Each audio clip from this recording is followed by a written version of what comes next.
Western Africa. Concerning the states of West Africa, during the 8th century, merchants from the Maghrib began to carry Muslim beliefs to the savanna areas south of the Sahara. At first, conversion took place on an individual basis and primarily among local merchants rather than through official encouragement. The first rulers to convert to Islam were the royal family of Gao, at the end of the 10th century. 500 years later, most of the population in the grasslands south of the Sahara had accepted Islam. The expansion of Islam into West Africa had a major impact on the political system by introducing Arabic as the first written language in the region and Muslim law codes and administrative practices from the Middle East. Islam provided local rulers with the tools in order to increase their authority and the efficiency of their governments. Moreover, as Islam gradually spread throughout the region, a common religion united previously diverse peoples into a more coherent community. When Islam arrived in the grasslands south of the Sahara, the region was beginning to undergo significant political and social change. A number of major trading states were in the making, and they eventually transformed the Sahara into one of the leading avenues of world trade, crisscrossed by caravan routes leading to designations as far away as the Atlantic Ocean, the Mediterranean Sea, and the Red Sea. And so we have the trans-Saharan trade routes, which was trade across the Sahara, and it began during the first millennium BCE. With the arrival of the camel from the Middle East, trade then expanded dramatically. And so you had probable trade routes going all the way from Alexandria at the Mediterranean Sea to the Sahara, going down to Kanyam, Bornu, to Hassa, Benin, Songhai, going up to places like Gao and Timbuktu, all the way to Carthage. Another possible trade route from Morocco, from Marrakech and Morocco to Ghana and Mali. And so in the first, speaking of Ghana, the first of these great commercial states, which emerged in the 5th century CE in the upper Niger Valley, a grassland region between the Sahara and the tropical forests along the West African coast. The modern state of Ghana, which takes its name from this early trading society, is located in the forest region to the south. The majority of the people in the area were farmers living in villages under the authority of a local chieftain. Gradually, however, these local communities were united to form the Kingdom of Ghana. Although the people of the region had traditionally lived from agriculture, a primary reason for Ghana's growing importance was gold. The heartland of the state was located near one of the richest gold-producing areas in all of Africa.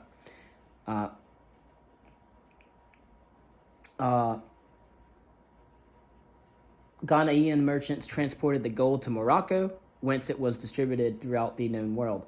The exchange of goods became quite ritualized. As the ancient Greek historian Herodotus relates, quote, "The Carthaginians also tell us that they trade with a race of men who live in a part of Libya beyond the Pillars of Heracles, the Strait of Gibraltar.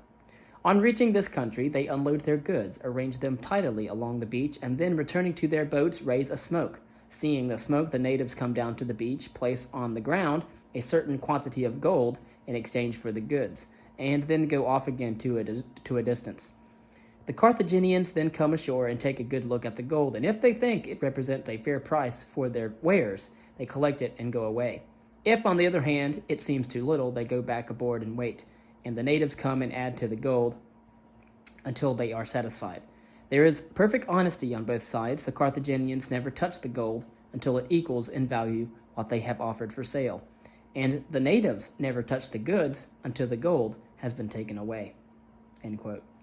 Later, Ghana became known to Arabic-speaking peoples in North Africa as the Land of Gold.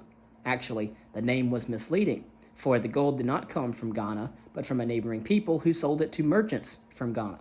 Eventually, other exports from Ghana found their way to the bazaars of the Mediterranean coast and beyond. Ivory, ostrich feathers, hides, leather goods, and ultimately slaves. The origin of the slave trade in the area probably goes all the way back to the first millennium BCE, when Berber tribesmen seized African villagers in the region south of the Sahara and sold them to buyers in Europe and the Middle East. In return, Ghana imported metal goods, especially weapons, textiles, horses, and salt. Much of the trade across the desert was still conducted by the nomadic Berbers, but Ghanaian merchants played an active role as intermediaries, trading tropical products such as bananas, cola nuts, and palm oil from the forest states of Guinea along the Atlantic coast to the south. By the 8th and 9th centuries, much of this trade was conducted by Muslim merchants who purchased the goods from local traders, using iron and copper coins from Southeast Asia as the primary means of exchange, and then sold them to Berbers who carried them across the desert. The merchants who carried on this trade often became quite wealthy and lived in splendor in cities like Sala, the capital of Ghana. So did the king, of course, who taxed the merchants as well as the farmers and the producers. And so merchants who did well in the trading system lived in Sala, the capital of Ghana. Like other West African monarchs, the king of Ghana ruled by divine right, the divine right of kings, and of course was assisted by a hereditary aristocracy composed of the leading members of the prominent clans, who also served as district chiefs responsible for maintaining law and order and collecting taxes. The king was responsible for maintaining the security of his kingdom, serving as an intermediary with local deities, and functioning as the chief law officer to adjudicate disputes. The kings of Ghana did not convert to Islam themselves, although they welcomed Muslim merchants and apparently did not discourage their subjects from adopting the new faith. Concerning Mali, the Empire of Ghana flourished for several hundred years, but by the 12th century, weakened by ruinous wars with Berber marauders, it had begun to decline, and it collapsed at the end of the century. In its place rose a number of new trading societies, including large territorial empires like Mali and Sangha in the west, Kanem Bornu in the east, and small commercial city-states like Hausa states located in what is today northern Nigeria. The greatest of the empires that emerged after the destruction of Ghana was Mali, extending from the Atlantic coast inland as far as the trading cities of Timbuktu and Gao on the Niger River. Mali built its wealth and power on the gold trade, but the heartland of Mali was situated south of the Sahara in the Savannah region, where there was sufficient moisture for farmers to grow such crops as sorghum, millet, and rice. The farmers lived in villages ruled by a local chieftain called a Mansa, who served as both religious and administrative leader and was responsible for forwarding tax revenues from the village to higher levels of government. The primary wealth of the country was accumulated in the cities. Here lived the merchants, who primarily were of local origin, although many were now practicing Muslims. Commercial activities were taxed, but apparently so lucrative that both the merchants and the kings prospered. One of the most powerful kings of Mali was Mansa Musa, who lived around 1312 to 1337. That's the time when he ruled, whose primary contribution to his people was probably not an economic prosperity, but the Muslim faith. Mansa Musa strongly encouraged the building of mosques and the study of the Quran in his kingdom, and imported scholars and books to introduce his subjects to the message of Allah. One visitor from Europe, writing in the late 15th century, reported, quote, "The rich king of Timbuktu has many plates and scepters of gold, some whereof weigh 1,300 pounds, and he keeps a magnificent and well-furnished court.